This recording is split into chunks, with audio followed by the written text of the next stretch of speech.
Selamat datang di Eva Queen Channel. Jangan lupa klik tekan tombol like and subscribe-nya. Assalamualaikum warahmatullahi wabarakatuh. Salam sehat tangguh semuanya. Salam Pancasila. Bertemu kembali. Kali ini kita akan belajar bersama materi dinamika demokrasi di Indonesia, yaitu dalam mata pelajaran PPKN kelas 11 KD 3.2. Dinamika demokrasi di Indonesia. Hakikat demokrasi, makna demokrasi.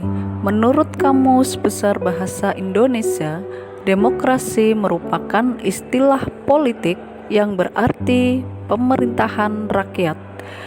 Dalam pandangan Abraham Lincoln, demokrasi adalah suatu sistem pemerintahan dari rakyat, oleh rakyat, dan untuk rakyat, atau from, by, to, people.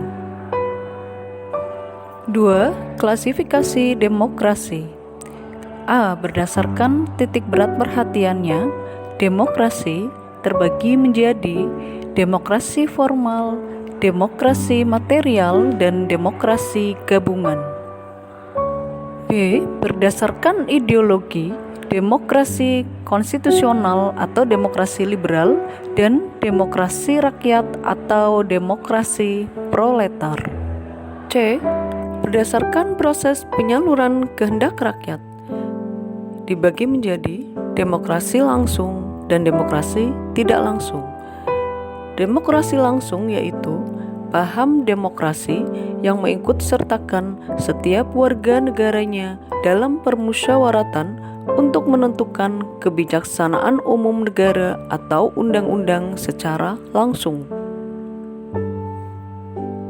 Demokrasi tidak langsung yaitu paham demokrasi yang dilaksanakan melalui sistem perwakilan. Penerapan demokrasi seperti ini berkaitan dengan kenyataan suatu negara yang jumlah penduduknya semakin banyak, wilayahnya semakin luas, dan permasalahan yang dihadapinya semakin rumit dan kompleks. Demokrasi tidak langsung atau demokrasi perwakilan biasanya dilaksanakan melalui pemilihan umum. 3. Prinsip-prinsip demokrasi. Menyelesaikan perselisihan dengan damai dan secara melembaga. Menjamin terselenggaranya perubahan secara damai dalam suatu masyarakat yang sedang berubah. Menyelenggarakan pergantian pimpinan secara teratur. Prinsip-prinsip demokrasi di Indonesia diatur dalam Pasal 1 Ayat 2 UUD 1945 sebelum diamandemen berbunyi, kedaulatan adalah di tangan rakyat dan dilakukan sepenuhnya oleh Majelis Permusyawaratan Rakyat.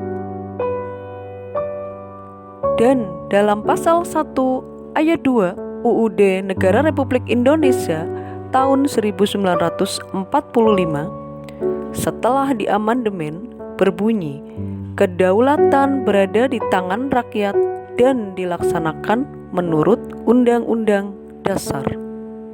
Periodisasi demokrasi di Indonesia.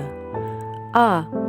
Pelaksanaan demokrasi di Indonesia pada periode 1945 sampai 1949. Periode pertama pemerintahan negara Indonesia merdeka berlangsung dalam rentang waktu antara tahun 1945 sampai 1949. Pada periode ini, pelaksanaan demokrasi sangat terbatas. Konstitusi yang berlaku pada saat itu adalah UUD 1945. B. Pelaksanaan demokrasi di Indonesia pada periode 1949 sampai 1959. Periode kedua pemerintahan negara Indonesia merdeka berlangsung dalam rentang waktu antara tahun 1949 sampai 1959. Pada periode ini terjadi 2 kali pergantian Undang-Undang Dasar. Pertama, pergantian UUD 1945 dengan Konstitusi RIS Republik Indonesia Serikat pada rentang waktu 27 Desember 1949 sampai dengan 17 Agustus 1950. Kedua, pergantian Konstitusi RIS Republik Indonesia Serikat dengan Undang-Undang Dasar Sementara 1950 pada rentang waktu 17 Agustus 1950 sampai dengan 5 Juli 1959.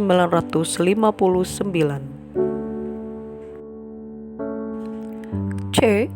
Pelaksanaan demokrasi di Indonesia pada periode 1959 sampai 1965. Pada periode ini, Presiden Soekarno sebagai kepala negara melihat situasi negara sangat membahayakan bila terus dibiarkan. Oleh karena itu, untuk mengeluarkan bangsa dari persoalan yang pelik, Presiden Soekarno menerbitkan suatu dekret pada tanggal 5 Juli 1959 yang selanjutnya dikenal dengan sebutan Dekret Presiden 5 Juli 1959. Dalam dekret tersebut, Presiden menyatakan pembubaran Dewan Konstituante dan kembali kepada Undang-Undang Dasar 1945. Demokrasi terpimpin merupakan pembalikan total dari proses politik yang berjalan pada masa demokrasi parlementer. D. Pelaksanaan demokrasi di Indonesia pada periode 1965 sampai 1998. Era baru dalam pemerintahan dimulai setelah melalui masa transisi yang singkat, yaitu antara tahun 1966 sampai 1968, yaitu ketika Jenderal Soeharto dipilih menjadi Presiden Republik Indonesia. Era yang kemudian dikenal sebagai Orde Baru dengan konsep demokrasi Pancasila. Visi utama pemerintahan Orde Baru ini adalah untuk melaksanakan Pancasila dan UUD 1945 secara murni dan konsekuen dalam setiap aspek kehidupan masyarakat Indonesia. E. Pelaksanaan demokrasi di Indonesia pada periode 1998 sampai sekarang.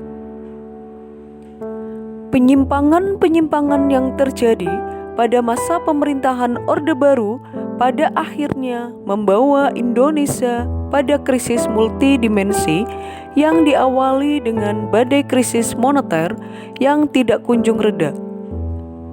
Krisis moneter tersebut membawa akibat pada terjadinya krisis politik. Tingkat kepercayaan rakyat terhadap pemerintah begitu rendah. Bagaimanakah cara membangun kehidupan yang demokratis di Indonesia? 1. Pentingnya kehidupan yang demokratis, yaitu adanya persamaan kedudukan di muka hukum, partisipasi dalam pembuatan keputusan, distribusi pendapatan secara adil, dan kebebasan yang bertanggung jawab. 2. Tentunya dengan berperilaku yang selalu mendukung tegaknya nilai-nilai demokrasi, seperti membiasakan diri untuk berbuat sesuai dengan aturan atau hukum yang berlaku. Kalian membiasakan diri untuk bertindak demokratis dalam segala hal. Membiasakan diri untuk menyelesaikan persoalan dengan musyawarah, mengadakan perubahan secara damai, tidak dengan kekerasan, memilih pemimpin melalui cara-cara yang demokratis, dan selalu menggunakan akal sehat, hati nurani dalam musyawarah. Mempertanggungjawabkan hasil keputusan musyawarah kepada Tuhan Yang Maha Esa, masyarakat, bangsa, dan negara, bahkan diri sendiri. Menuntut hak setelah melaksanakan kewajiban, menggunakan kebebasan dengan rasa tanggung jawab, menghormati hak orang lain dalam menyampaikan pendapat, dan membiasakan diri memberikan kritik yang bersifat membangun, bukan menjatuhkan. Sekian paparan dan presentasi materi dinamika demokrasi di Indonesia. Tetap sehat, tetap semangat. Salam Pancasila. Sekian, wassalamualaikum warahmatullahi wabarakatuh.